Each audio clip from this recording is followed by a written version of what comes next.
Hi, this is John Harrod, President of U.S. Freedom Biofuels, and I want to thank you for stopping by our website, usfreedombiofuels.com. I also want to share with you the 5 things that make our processors different than every other processor that's on the marketplace. We're a worldwide company. We're in 31 countries right now, and we're there because we do things differently than everybody else. And we focus on 2 things, consistency and quality. Consistent fuel and quality fuel. You don't want to go out there and make fuel one day and have great fuel, and next day you can't make great fuel, and 2 days later you're making worse fuel, and you're scratching your head going, what is the problem? So what we did is we isolated the things that cause quality issues, and we built them into our machine so you don't have those kind of issues. So you have consistent quality production. Step 1 is the dewatering process. Now you have to dewater your feedstock, and I'm going to talk about the water that you can see. I'm not talking about the water that falls to the bottom of your oil and you can drain it off or you pump off the top. I'm talking about the water that's trapped as part of the molecular structure in the oil. When you take frozen food and you drop it into hot grease, you're getting an extra hydrogen and oxygen molecule bound to your grease. It actually picks up an extra molecule. And that molecule, once you go to process and you're passing that oil over some type of heat source, whether it be a hot element or a sidearm or something, that is going to cause the expansion of the oil, but it's also going to expand the expansion of the hydrogen and oxygen molecule, and that actually happens quicker than the expansion of the oil. And so what happens is they break off and they rejoin each other and they form water, and that water will kill your chemical reaction. In some cases it kills all of it. In some cases it mutes it, and you're going to get poor quality oil because by muting some of your chemical reaction you're not going to process all your feedstock, and it's going to be out of spec. It's going to be poor operational conditions for your engine. So the first step we go through is our preheat dewatering tank, where we for the first step warm that oil up. We're passing it over a 1400 degree element, causing that hydrogen and oxygen to rapidly expand off, and they fall to the bottom, and where you can drain them off, and it keeps it completely away from the pickup tube where we're drawing that oil that's been dewatered into your processor. Now the next thing we do different is when we process, we're introducing the methoxide through chemical injection. In other words, we've got a stream of oil and we're introducing methoxide into that stream of oil multiple times. And by doing that, we're taking and assuring that every single drop of feedstock has been treated with methoxide. So you get complete chemical reaction. Now on a BD65, for example, we're rotating that oil around and around and around and injecting it 5 times during that injection process. So we're treating the oil over and over and over again, and then it gets mixed immediately at the stainless steel pump. Now, the best way to describe the importance of this is if you were to go and bake chocolate chip cookies and you pour all the ingredients into the bowl and you mixed them up and mixed them up and mixed them up and mixed them up, and then you spooned it out and put it on that cookie sheet, the chances that you're going to get 12 chocolate chips in every cookie, absolutely impossible, right? Unless you physically place the chips on the cookie. What we're doing with the methoxide injection is we're essentially placing the chocolate chips on the cookie.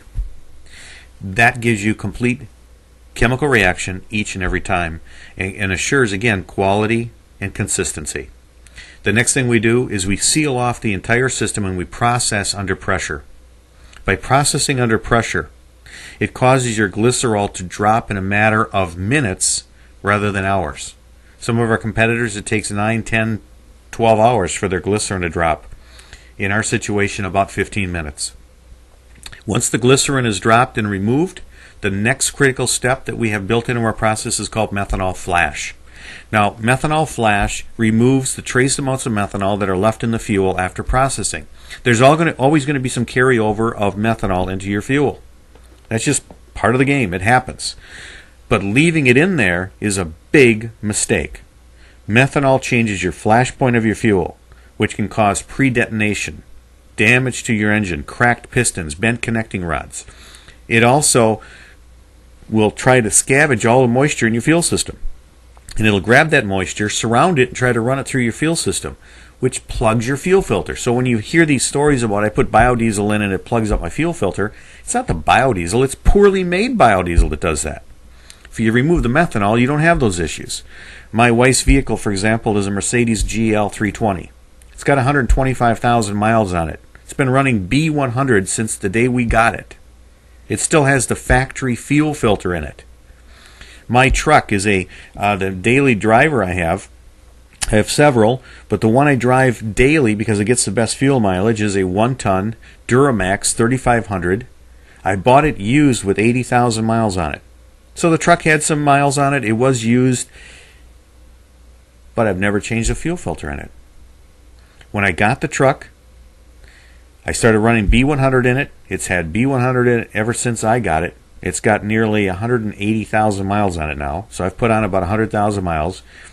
And it still has the fuel filter that came when I bought the truck. Now, why does that happen when other people, they make fuel and it's plugging up the filter and they got to change it all the time? The reason is they left the methanol in.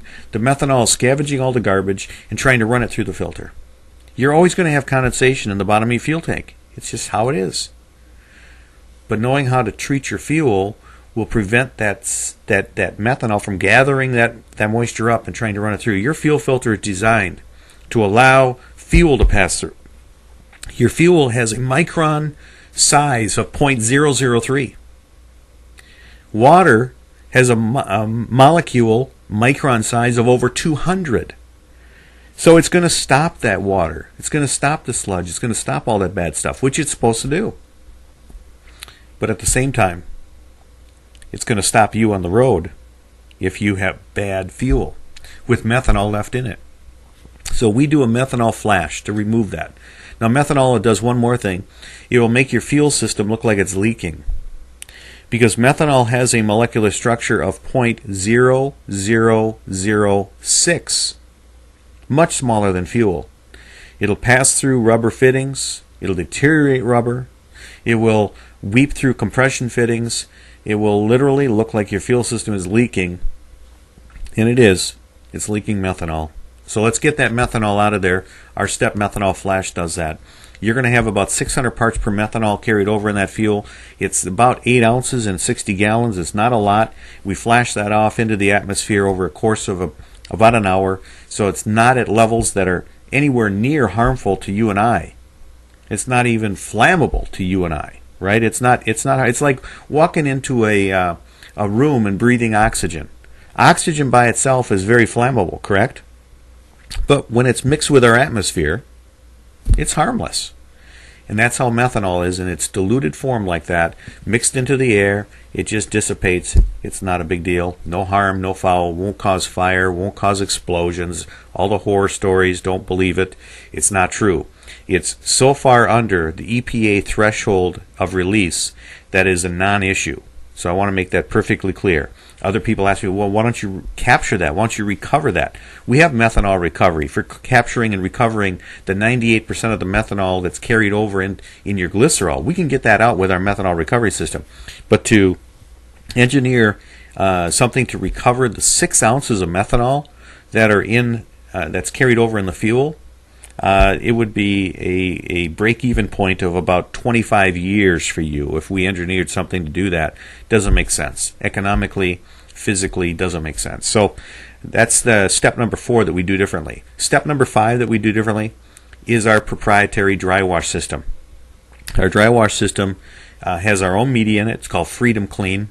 That Freedom Clean media, once it passes through there, that fuel can go into any diesel engine in production today, ASTM spec fuel, ready to run any equipment you have, whether it's a stationary power plant, a genset, piece of equipment, agricultural equipment, or maybe an over-the-road truck or pickup truck or personal vehicle, whatever it is, you can run it with this fuel without any cause for concern. You can run it in 100% B100, or you can blend it B50, B20, B5, whatever you want to do. it's safe to put in any diesel engine. Now we've got two types of towers. We've got a tower that'll run at a gallon per minute. That's our standard dry wash tower that comes with every biodiesel processor we build. It's all part of the package. Or you can upgrade to our super tower. Now our super tower is a twin tower, and it flows at 2.5 gallons per minute. And for those who are looking for the maximum production, who are looking to really put out fuel production, the twin tower is, number one, gives you extended clean out. You don't have to change the media as often. It's about 6,500 gallons between changes, whereas the standard tower is, you want to change that every 1,000 gallons. But quality in either case. The Freedom Clean dry wash media, proprietary product, along with our own dry wash tower. So the 5 things that make us different: preheat dewatering. Make sure the moisture is out of that feedstock. Number 2, injection, chemical injection into the oil stream to make sure that every drop of feedstock is treated. Number 3 is we process under pressure, allowing that glycerin to drop very, very quick. Excuse me. Number 4 is methanol flash. Getting the flash off that methanol, flash off the trace amounts so that we don't have any methanol left in that fuel that will cause any kind of operational issues. Number 5 is your proprietary dry wash system. Now here's the beauty of the whole thing. You can methanol flash, you can process, and you can dewater, all those 3 steps all at the same time. That's how we get the volume out of the equipment. All 3 steps, doing it all simultaneously. So on a BD65, your maximum production is about 450 gallons every 8 hours. The BD40 low profile, 250 gallons every 8 hours. Now you don't have to make that much. You can make a 40-gallon batch on the BD40 and make 1 batch a day if you want. Or on the BD65, you could make a 40-gallon batch there or a 65-gallon batch and do 1 or 2 batches a day if that's all you want. But the capability of the equipment is 450 gallons every 8 hours. Does the equipment care if you run it around the clock? Not a bit. You can run that 24 hours a day if you want. We have many customers who have multiple processors, multiple BD65s. Got one customer, for example, that's producing 750,000 gallons a year by running 3 BD65s. And he's not running them around the clock. He's running them 2 shifts each. But bottom line, we can meet your requirements, we can meet your needs, whether it's small or large, with our modular biodiesel processors, and give you the consistency and quality that you're looking for in your finished fuel. Thanks for stopping by. Hopefully that was helpful. If you have any questions, feel free to give us a call at 888-235-7792. Again, 888-235-7792. Have a great day.